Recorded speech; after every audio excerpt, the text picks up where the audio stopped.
अस्सलाम वालेकुम दोस्तों, मैं हूं याश शुजा। मेरे फेसबुक पेज और यूट्यूब चैनल पर खुशामदीद। दोस्तों, सबसे बड़ी खबर तो यही है कि इमरान खान और बुशरा बीबी को साइफर केस में सजा हो चुकी है। 14 साल सजा हुई है और 787 मिलियन इमरान खान को और 787 मिलियन ही बुशरा बीबी को जुर्माना भी अदा करना होगा। और इमरान खान अगले 10 साल के लिए किसी भी अवामी ओहदे के लिए नाअहल करार पाए हैं। यह तो सबसे बड़ी खबर थी। दूसरी खबर यह है कि साइफर केस पूरे इंटरनेशनल मीडिया पर इस वक्त छाया हुआ है और अमेरिका के ऐवानों में भी इसकी बाज़गश्त सुनाई दे रही है। और किस तरह ये सारा रजीम चेंज ऑपरेशन अमेरिकी इशारे पे हुआ, वो किस तरह मैं आज आपको इस वीलॉग में भी वो भी बताऊंगा कि वहां पे क्या बात हुई जिससे साबित होता है कि यहां आशीर्वाद से ये सब कुछ हो रहा है।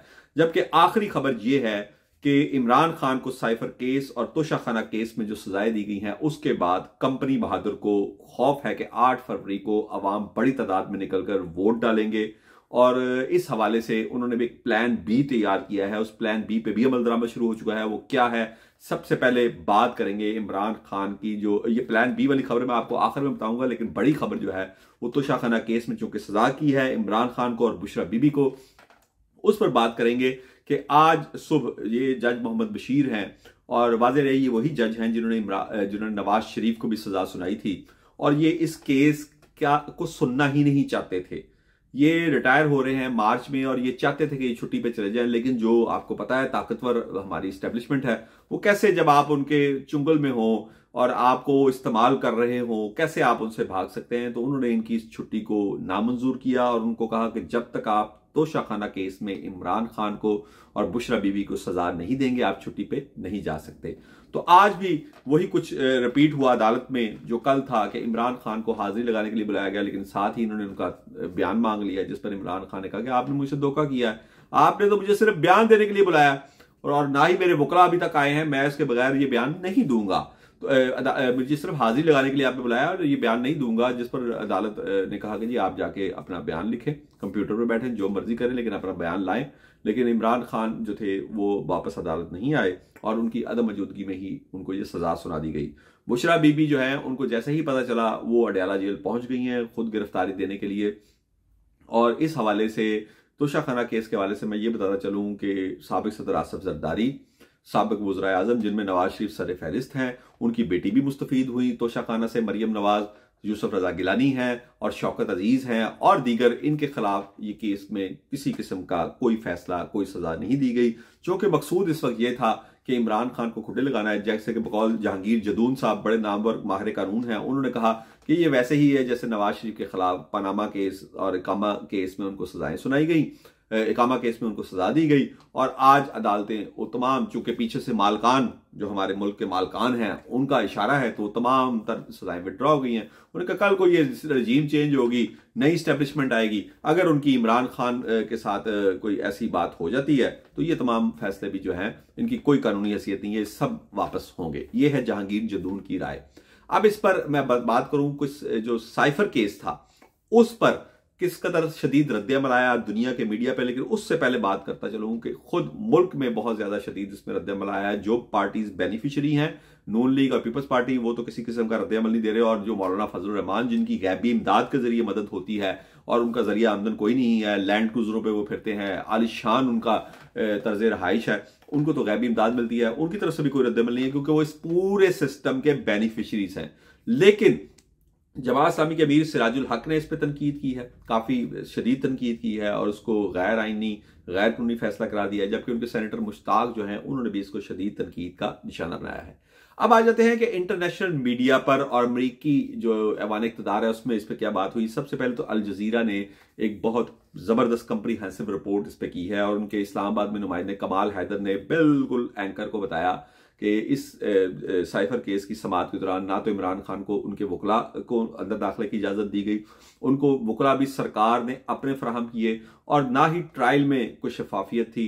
मैराथन ट्रायल हुआ, यानी कि पूरा दिन और रात ट्रायल जारी रहा और उसमें 13 गवाहों के फैसले सुने गए और उन्होंने इस जो फैसले की बखिए थे वो धेड़े। लेकिन सबसे अहम बात यह थी कि स्टेट डिपार्टमेंट में सहाफ़ियों ने, मुतअद्दिद सहाफ़ियों ने, जो स्टेट डिपार्टमेंट के तर्जमान थे, उनसे बड़े शदीद सवालात किए और उनके जवाबात उनके पास नहीं थे। बल्कि एक सहाफ़ी जो थे उन्होंने तो बाकायदा वेनेजुएला की कोर्ट्स के फैसले के ऊपर बाकायदा तनकीद की उन पर कि जब उनकी कोर्ट्स कोई फैसला करें तो आप कहते हैं कैंगरू कोर्ट्स हैं, लेकिन पाकिस्तान के सबसे मकबूल सियासी रहनुमा के खिलाफ फैसले आते हैं और उनके ऊपर आप कोई रद्दअमल नहीं देते। लेकिन ये चूंकि तमाम तर आशीर्वाद के बाद उनकी हो रहा है और कैसे हो रहा है आप सबको पता है। इमरान खान खुद कह रहे हैं कि उनकी हुकूमत को अमरीकी मदद से हटाया गया, तो उन्होंने उसके ऊपर कोई भी रद्दअमल देने से इनकार कर दिया। स्टेट डिपार्टमेंट के तर्जुमान ने उनका ये उनका लीगल सिस्टम है, उस पर हम कोई बात नहीं करेंगे। हर सवाल को वो जवाब में यही कहते रहे ये पाकिस्तान का लीगल सिस्टम है, हम चाहते हैं पाकिस्तान में फ्री एंड फेयर इलेक्शन हो। लेकिन वहां मौजूद जर्नलिस्ट बार बार उनसे ये सवाल करते रहे और इमरान खान की गैर कानूनी सजा के हवाले से उनको काफी सख्त सवाल करते रहे। अब मैं आपसे ये बताता चलूं कि साइफर केस में जो इमरान खान की सजा है, इसके हवाले से इस्लामाबाद हाई कोर्ट से भी उनके वकील रजू करने की कोशिश कर रहे हैं, लेकिन अभी तक chief justice Islamabad high court की तरफ से उनको यानी कि अभी तक रिलीफ नहीं मिला है। अब मैं बात करूंगा अपनी आखिरी खबर कि प्लान भी क्या है एस्टेब्लिशमेंट का, कि अगर जो सजाएं हैं इसके रद्दअमल में 8 फरवरी को कोई बहुत बड़ा अवामी रद्दअमल आता है और वोटर्स का बहुत ज्यादा टर्नआउट देखने में आता है दिन के 12 बजे तक, तो फिर उनका प्लान बी क्या होगा उसके ऊपर आज से अमल दरामद शुरू कर दिया गया है। और आज जिस तरह धमाका हुआ है सिब्बी में तहरीक इंसाफ के जो उम्मीदवार थे उनकी रैली में, जो शाहजेन बुगटी और दीगर के खिलाफ इलेक्शन लड़ रहे थे, ये उस प्लान बी का आगाज है। इसमें अब तक की इतलात के मुताबिक पीटीआई के 3 वर्कर शहीद हो चुके हैं जबकि 7 जख्मी हैं। और इस तरह के धमाके इसलिए करवाए जाएंगे और दहशतगर्दी की एक लहर इसलिए पाकिस्तान में शुरू होगी कि ताकि अगर 8 फरवरी को टर्न आउट दोपहर 12-1 बजे तक बहुत ज़्यादा तादाद में देखने में आता है तो फिर इसी तरह का कोई वाक़या होगा जिसके बाद इंतखाबात को मौखर कर दिया जाएगा। ये प्लान बी है हमारे इन इंतखाबात के हवाले से इस्टेब्लिशमेंट का, उनको यकीन है और वो मीडिया के जरिए ये कंपेन भी कर रहे हैं। और इस सिलसिले में एक बड़े सीनियर सहाफ़ी सोहेल वड़ाइच साहब ने भी ये बात की है कि इमरान खान को साइफर केस में सज़ा होने के बाद अब वो जो स्विंग वोटर है वो शायद पीटीआई को वोट ना दे, इमरान खान को वोट ना दे, क्योंकि वो अपने मफादात थाने कचहरियों के मामलात को देखता है। तो उसका फॉरेन टिल्ट नून लीग जो कि अगली पार्टी आ रही है और अगला जो सेटअप आ रहा है उसकी तरफ होगा। लेकिन अभी भी इस्टेब्लिशमेंट को ख़तरा है कि शायद अवाम जो है वो इमरान खान की काल पर, क्योंकि कल भी साइफर केस के फैसले आने के बाद इमरान खान ने केस के ऊपर कोई बात नहीं की। उन्होंने जर्नलिस्टों को कहा कि मेरी कौम को कहो कि वो 8 फरवरी को ज़्यादा से ज़्यादा तादाद में वोट डालने के लिए निकले। तो इस बात का खौफ अभी भी इस्टेब्लिशमेंट को है। और इमरान खान की मकबूलियत और उनकी मकबूलियत के हवाले से अल जजीरा पे भी उनके जो नुमाइंदे थे कमाल हैदर, जैसे मैंने आपको पहले बताया, उन्होंने कहा कि इस वक्त पाकिस्तान की सबसे मकबूल सियासी जमात है, सबसे मकबूल सियासी लीडर है।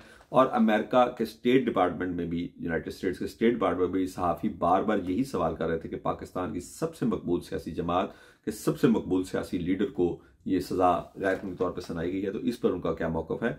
तो अभी भी ये ख़तरा मौजूद है इस्टेब्लिशमेंट को कि 8 फरवरी को अवाम बड़ी तादाद में बाहर ना आ जाएं और इमरान खान की कॉल पर वोट ना डालें, तो उस हवाले से फिर उसको मैनेज करना बहुत मुश्किल हो जाएगा। तो उस लिए ये प्लान बी का पहला मरहला अब शुरू हो चुका है। और कोयटा बलूचिस्तान में ये सिब्बी के मुकाम पर जो धमाका हुआ है, ये लॉ एंड ऑर्डर की बिगड़ती हुई सूरत हाल की तरफ हमारा पहला कदम है जो 8 फरवरी तक रहेगा। उसके बाद इंशाल्लाह इसमें बेहतरी आ जाएगी, क्योंकि इंतखाबात या तो हो चुके होंगे या मौखर हो चुके होंगे, तो यकीनन फिर लॉ एंड ऑर्डर की सूरत हाल भी बेहतर हो जाएगी। इस हवाले से मजीद तफसीलात भी आपकी खिदमत में पेश करता रहूंगा। अपने दोस्तों और रिश्तेदारों का ख्याल रखिएगा। अल्लाह हाफिज।